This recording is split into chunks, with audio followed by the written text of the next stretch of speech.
He stretched my legs wide open every night, his tongue tracing places I forgot I even had. His dick filled me in a way I hadn't felt in years.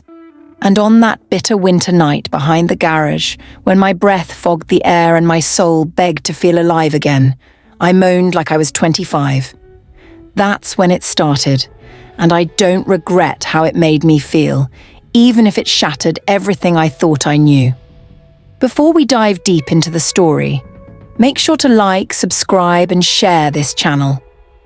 If you're over 50 and you've ever felt unseen, untouched, or just deeply forgotten, my experience will resonate with you easily. My name is Linda Matthews. I'm 53 years old, born and raised in upstate New York. I've been married to Walter for 27 years, a good man by all means, a provider, a protector. And for the past 9 years, he has been completely absent from my bed. Not by choice. Not exactly. Walter was diagnosed with a rare spinal nerve condition just after his 52nd birthday. The medications took away his strength, the pain stole his confidence, and the surgeries slowly took away our intimacy. First, the kisses grew shorter, then the hugs faded, and then nothing. We slept beside each other like two old logs floating apart on a cold river. I tried, God knows I did. Lingerie, wine, slow dances in the kitchen. He'd smile, touch my cheek gently, then wince and turn away. "It's not you, babe. It's just the pain," he'd whisper. But pain has a way of leaking beyond the bones. It infects the air in a marriage. The silence became unbearable. I hadn't been touched, really touched, in almost a decade. I told myself I didn't need it, that I was beyond lust, beyond pleasure, that it was selfish to want. Until Tyrone came into our lives. He was our new night security guard, hired after there was a string of break-ins around the neighborhood. Walter insisted we needed someone to keep an eye on the property. We lived in a fairly large house on the edge of town. Too much land, too many shadows. I didn't argue. Tyrone was 42nd, tall, broad, smooth-skinned and confident in a way that didn't feel arrogant. It felt rooted, grounded. He had this low voice like velvet wrapped in smoke and eyes that lingered just long enough to make you feel seen without being disrespected. He was also black. And I only mention that because where I'm from, that was the kind of thing neighbors whispered about, but never dared speak aloud. The first time I really noticed him was a week after he started. I had gone out to check on the trash bins. It was freezing out late January. My coat was thin and my boots were wet. I slipped on the icy back steps and yelped. Tyrone was there in seconds. "You all right, Mom?" he asked, lifting me by the arm with surprising gentleness. "Please don't call me Mom. Makes me feel ancient," I muttered, embarrassed by the fall and the way his hand lingered a moment too long. He smiled. "All right then, Linda." The way he said my name, it made my chest warm, like I'd just remembered I was a woman again. In the nights that followed, we talked. Just a few minutes here and there. He told me about his wife, Shanice, and his 2 boys. I told him about Walter's condition, my garden, the dog we lost last spring. One night I offered him coffee. The next night he brought me a thermos of hot cocoa. We laughed a lot, more than I'd laughed in years. One night I opened the back door wearing just my nightgown and a shawl. It was stupid. The wind bit at my skin, but I felt bold. Rebellious. "You should go inside," Tyrone said, his voice low and unreadable. "You're cold." "I've been cold for years," I replied. The silence that followed wasn't awkward. It was thick, heavy, charged. That night behind the garage was still a week away. But looking back, I think we both knew something had already started. A shift. A slow, dangerous burn beneath the snow. I didn't plan it. I didn't fantasize about it, but something about being around Tyrone made me feel alive, desired, like I wasn't invisible. The loneliness had started to rot me from the inside, and he saw me. Not the wife, not the caretaker, not the aging house fixture. Me. So when the storm came, when Walter fell asleep early and the power flickered out, I found myself outside with a flashlight and a lie ready on my lips. The storm had knocked out half the street's power. The back porch light flickered once, then went dark. Walter had taken his sleeping meds early, after dinner, and he was gone, soft snoring filling the house like clockwork. I'd told Tyrone I saw movement by the shed, but we both knew it was a lie. Still, he grabbed his flashlight and coat without question. We stepped out into the night, snow crunching beneath our boots. The air was sharp, every breath like needles.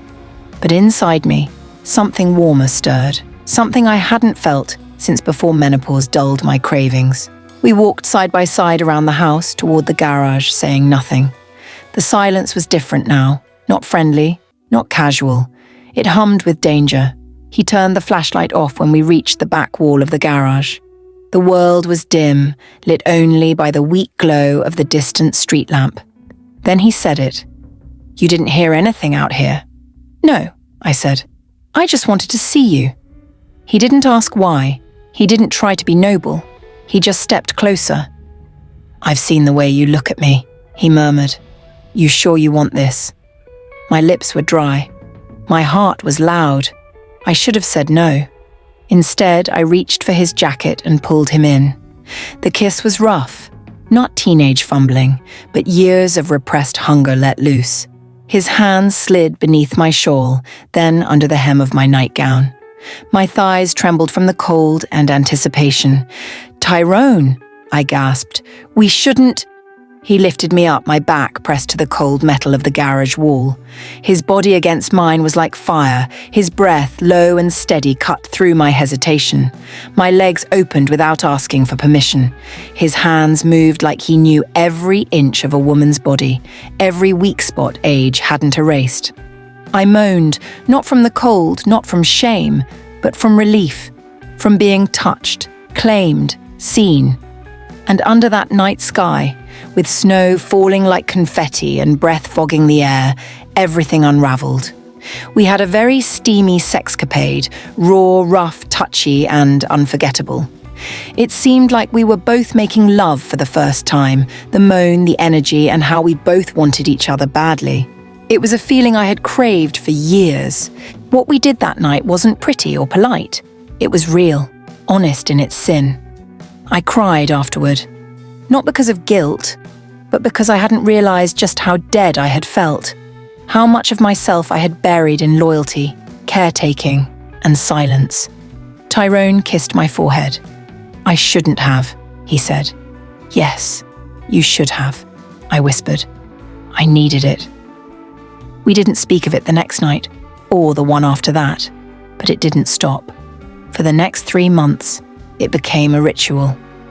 When Walter slept, I'd slip outside wrapped in a robe, sometimes barefoot in the snow just to feel Tyrone's mouth on my neck, his hands under my gown, his body pressed deep into mine. It wasn't just lust. We talked. About life, about being tired, about marriage, about pain. And eventually I made the mistake of texting him, just once. "Need you tonight," I wrote. What I didn't know was that his phone wasn't password locked, and that Shanice, his wife, had started to get suspicious. And then, boom. It was a Wednesday morning. Quiet. My husband Walter was in the recliner with a heating pad on his back and the TV remote balanced on his belly. It was a scene I'd come to know by heart. Same chair, same man, same silence. I was in the kitchen making coffee when I heard the knock. Not fast, not loud, just deliberate. I opened the door to find a woman in a long beige coat and boots, dusted with snow. Her skin was deep brown, flawless, and her posture didn't so much lean as command. Her eyes locked onto mine like she'd been rehearsing this moment. "You're her," she said. I didn't answer. I didn't need to. "You've been screwing my husband behind a dying man's back." That sentence landed like a slap. But what stung more was the glint in her eyes. Not rage, but disappointment. Not just at me. At herself. At him. At whatever vows she thought still meant something. "Can we not do this here?" I whispered. She stepped forward. "Number, we do it here." Right here, where you let him crawl into your bed, or maybe behind your garage like the cheap novella this all sounds like. I let her in. She didn't wait for an invitation. She walked past Walter like he was part of the furniture. He didn't even look up, just nodded and mumbled something about Judge Judy being on. In the kitchen we sat. She took off her gloves slowly, set them on the table like she didn't want to break the wood. "I found your messages," she said. "The ones that started cute, then got vulgar. I'm not even mad about the sex. People cheat. But the way you wrote to him, like you were his savior, like he was some lost boy and you were the soft bed he needed to fall into." Her voice cracked on that last part. I lowered my eyes. "He told me it was just physical," I said quietly. She laughed. "Of course he did. You don't think I know that line." Her name was Shanice, married to Tyrone for 14 years, 2 grown kids. They'd had their own seasons, some good, some bad, some cold as hell. She told me about the last Christmas he barely came home, about how he'd started dressing better, wearing cologne again. I didn't know any of that, because I hadn't asked. I saw Tyrone as mine in those moments we stole, never mind that he went home every night to someone else's bed, or maybe their couch, or maybe nowhere. "I'm not going to yell," Shanice said, wiping a tear with the heel of her palm. "I just want you to understand that you don't win anything from this. Not him, not dignity, not peace." That one cut deep. "You think I feel proud of this?" I said suddenly, louder than I meant. "You think I wanted to fall for the man who guards our driveway and mows our lawn and looks at me like I still exist?" I stood up. I sleep next to a ghost. I wake up to medicine bottles and doctor's appointments. I haven't been touched in nearly a decade. My skin has started to forget what warmth feels like. So don't come in here judging me for seeking life while I still have some in me. There it was. The truth. Ugly, selfish, honest. Shanice stood too. She looked at me long and hard. Then, to my surprise, she nodded. "You think you're the first woman who's told me something like that?" she said softly. "You're not. We all rot in silence when men stop seeing us, but some of us choose to rot with our dignity intact." Then she walked out. No threat, no slamming doors, just silence. Tyrone was gone by that evening. No text, no goodbye. His little security booth sat empty the next morning. Just a folded vest on the chair and his name badge on the desk. He left without a goodbye. No note, no final text. Just vanished. And in the days that followed, I found myself writing to a man who would never read the words. Letters I never sent. Pages soaked in truth, lust, regret, and something I still don't know how to name. It's strange how quiet a house gets after a secret dies. The echoes don't change, but your relationship with them does. I'd go out back and stare at the garage. That cold slab of wood and paint had become something else in my mind, a shrine, a sin, a place where for brief nights I'd felt young again, felt wanted again, the place where his tongue would make me moan and his body would hold me like I was breakable glass. Now it was just a garage, with tire scuffs and rust, and I was just a woman in her 50s with a hollow ache in her hips and a husband who still didn't ask where I went every night at 11:30. So I wrote. I wrote to him. Not emails, not texts. Pen and paper. Old school. Because some feelings don't belong in a phone. They belong in ink. Dear Tyrone, do you remember that second night? The one where the wind was howling and we almost didn't do it. You kissed my wrist that night. You said I had delicate veins like a girl.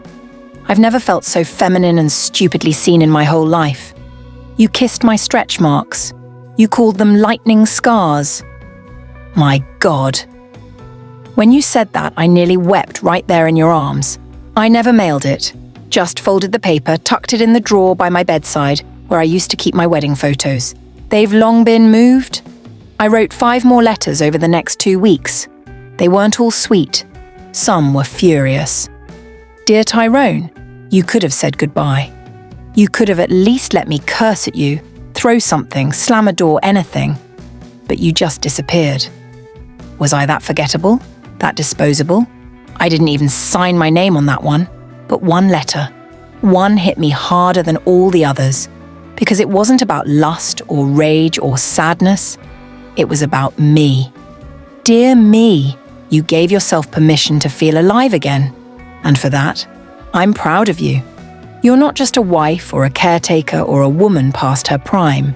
You are flesh and fire and flawed beauty.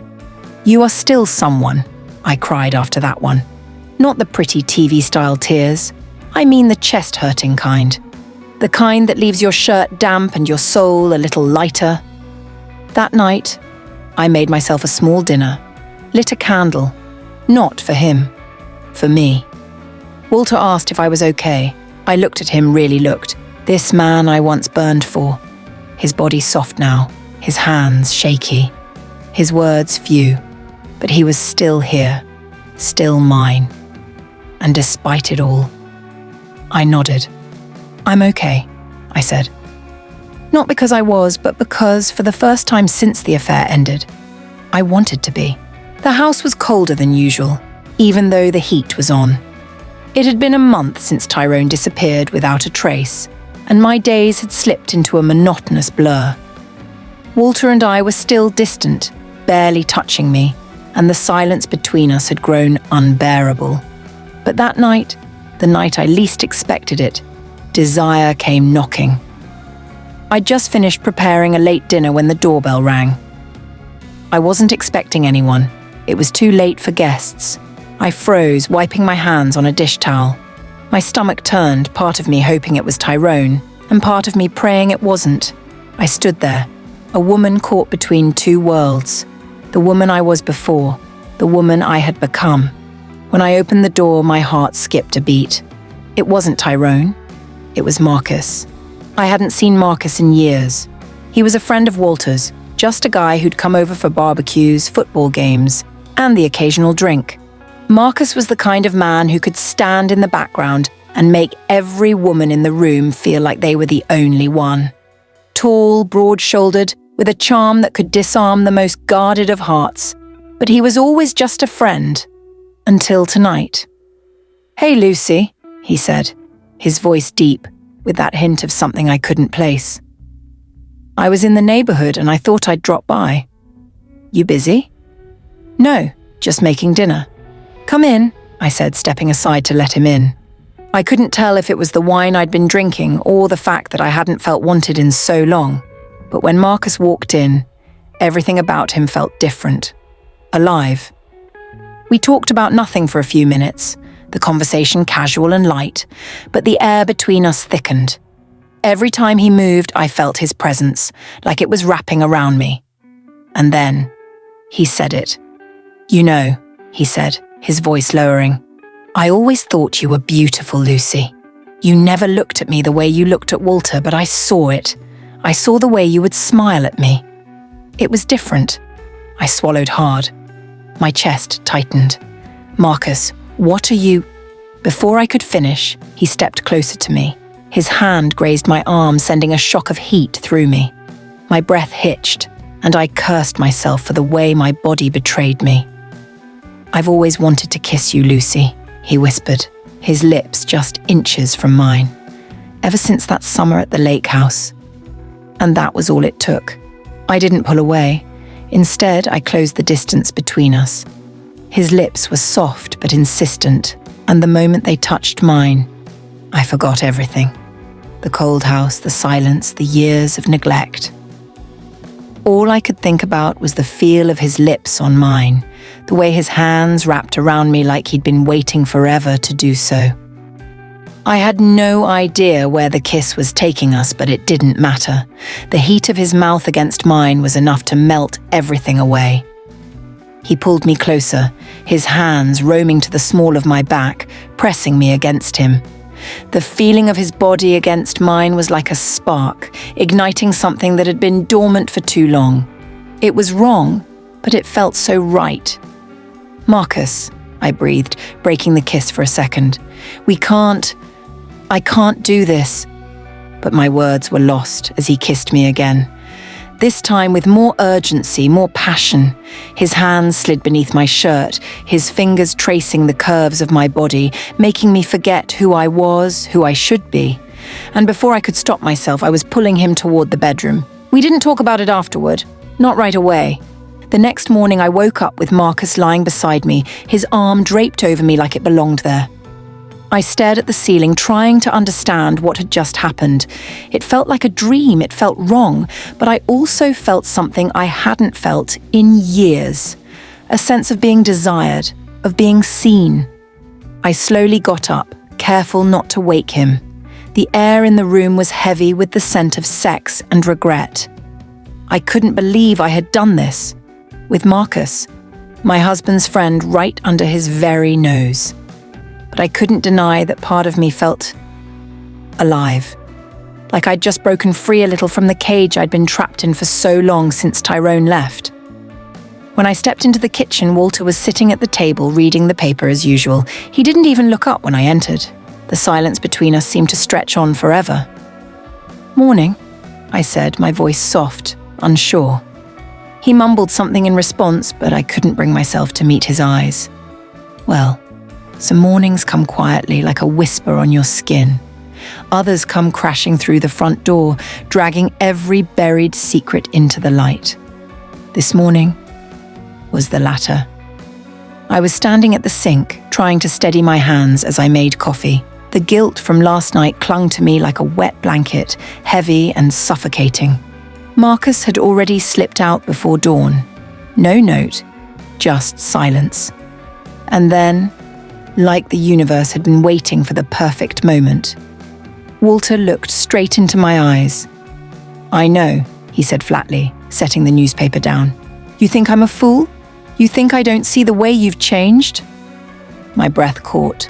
I turned to him slowly, my heart pounding. "Walter, Don't," he snapped, holding up his hand. "Just don't." His eyes were rimmed with something I hadn't seen in years. Not sadness, not love, but rage, quiet and cold, like an ocean storm. "I saw his car," he continued.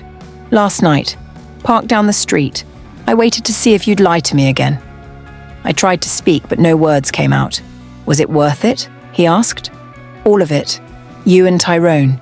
You and Marcus. Is that who you are now?" That question, "Is that who you are now?" cut deeper than any curse ever could. I felt the tears burn hot behind my eyes. I didn't mean for it to happen. I was lonely. "You haven't touched me in years, Walter. You barely look at me. I felt invisible." "And that gives you the right to spread your legs for anyone who makes you feel seen?" The slap of his words echoed louder than any fist ever could.